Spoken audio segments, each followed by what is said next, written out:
தரப்பில் சட்டமன்ற தேர்தலில் போட்டியிட விருப்ப மனு பெறும் அவகாசம் நிறைவு பெற்றிருக்கிறது. அண்மை செய்தியாக பார்த்து வருகிறோம். 11,000க்கும் மேற்பட்டவர்கள் விருப்ப மனு அளித்திருக்கிறார்கள். கூடுதல் விவரங்களோடு செய்தியாளர் கோகுல் இணைகிறார். கோகுல், விவரங்கள். திமுகவில் சட்டமன்ற தேர்தலில் போட்டியிடுபவர்களுக்கான விருப்ப மனு தாக்கலானது தற்போது நிறைவடைந்திருக்கிறது. ஏறக்குறைய 15 நாட்கள் இந்த விருப்ப மனுவானது பெறப்பட்டிருக்கிறது. ஏறக்குறைய 11,000 பேர் இந்த விருப்ப மனுவை அளித்திருக்கிறார்கள்.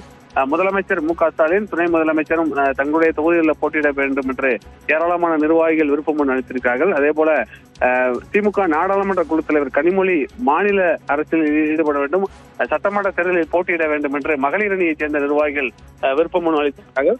ஒரு திருவிழா போல 2 வார காலத்திற்கு திமுக தொண்டர்கள் நிர்வாகிகள் ஆர்வமாக வந்து விருப்ப மனு அளித்திருந்தார்கள். அதே போல திமுகவில போட்டியிடக்கூடிய திமுகவின் முக்கிய நிர்வாகிகளுடைய வாரிசுகளும் இந்த முறை விருப்ப மனு அளித்திருக்கார்கள். முன்னாள் அமைச்சர் பொன்முடி மகன் கௌதம் சிகாமணி திருக்கோவிலூர் தொகுதிக்கு விருப்ப மனு அளித்திருக்கார்.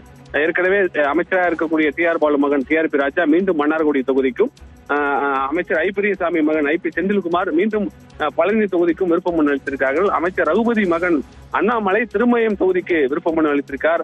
அமைச்சர் MRK பன்னீர்செல்வம் மகன் கதிரவன் சிதம்பரம் மற்றும் புவனகிரி தொகுதிக்கு விருப்ப மனு அளித்திருக்கார். அமைச்சர் ராஜகண்ணப்பன் மகன் திலீப் ராஜகண்ணப்பன் சிவகங்கை மற்றும் மதுரை மேற்கு, கடையநல்லூர் உள்ளிட்ட தொகுதிகளுக்கு விருப்ப மனு அளித்திருக்கார். சபாநாயகர் அப்பாவு மகன் அலெக்ஸ் பேர்ல ராதாபுரத்தை சேர்ந்த நிர்வாகிகள் ராதாபுரம் தொகுதிக்கு அவர் பேர்ல விருப்ப மனு அளித்திருக்கார்கள். அமைச்சர் வேலு மகன் கம்பன் பேர்லையும் போலூர் தொகுதியில் போட்டியிட கோரி நிர்வாகிகள் அவர் பேர்லையும் விருப்ப மனு அளித்திருக்கார்கள். அண்ணாநகர் சட்டமன்ற உறுப்பினர் மோகனுடைய மகன் கார்த்திக் பேர்ல அண்ணாநகர் தொகுதியில போட்டியிடுவதற்கு கார்த்திக் விருப்ப மனு அளித்திருக்கார். திமுக இணை அமைப்பு செயலர் இருக்கக்கூடிய அன்பகம் கலையுடைய மகன் கலை கதிரவன் தென்காசி தொகுதியில போட்டியிடுவதற்கு விருப்ப மனு அளித்திருக்கார். OPS இந்த முறை திமுகவில் இணைந்திருக்கக்கூடிய நிலையில போடி தொகுதியில் போட்டியிட OPSம், அதே போல OPS மகன் OP ரவீந்திரநாத் வந்து ஆண்டிப்பட்டி மற்றும் போடி தொகுதியில போட்டியிடுவதற்கு விருப்ப மனு அளித்திருக்கார்கள். அதுபோல மாநிலங்களவை தேர்தலில் போட்டியிட வாய்ப்பு கிடைக்காத கனிமொழி சோமு வேளச்சேரி தொகுதியில் போட்டியிடுவதற்கும், MM அப்துல்லா புதுக்கோட்டை தொகுதியில போட்டியிடுவதற்கும், அந்தியூர் செல்வராஜும் விருப்ப மனு அளித்திருக்கார். இது போன்ற சூழல் தான் ஒரு விறுவிறுப்பான சுவாரஸ்யமான பல தகவல்கள் அடங்கிய இந்த விருப்ப மனு இன்றைய தினம் நிறைவடைந்திருக்கிறது. ஏறக்குறைய 11,000க்கும் மேற்பட்டோர் திமுகவில் போட்டியிடுவதற்கு தங்களுடைய விருப்ப மனுவை அளித்திருக்கார்கள். விரைவில் நேர்காணல் தேதி அறிவிக்கப்பட்டு முதலமைச்சர் நேர்காணல் நடத்துவதற்கு திட்டமிட்டிருக்கார்.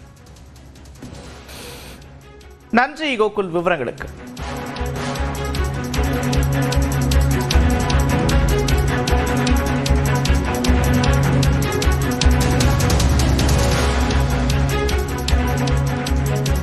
திமுக தரப்பில் போட்டியிட விரும்புபவர்களுக்கான விருப்ப மனு பெறக்கூடிய அவகாசம் நிறைவு பெற்றிருக்கிறது. 11,000க்கும் மேற்பட்டவர்கள் விருப்ப மனுவை வழங்கியிருக்கிறார்கள். குறிப்பாக கடந்த சில நாட்களாக விருப்ப மனு விநியோகம் என்பது நடைபெற்று வந்தது. இந்நிலையில் தொகுதி வாரியாக பலர் விருப்ப மனுக்களை பெற்று பூர்த்தி செய்த படிவங்களை வழங்கி வந்தார்கள். இந்நிலையில் அதற்கான அவகாசம் நிறைவடைந்திருக்கக்கூடிய நிலையில் 11,100க்கும் மேற்பட்டவர்கள் விருப்ப மனுவை வழங்கியிருக்கிறார்கள்.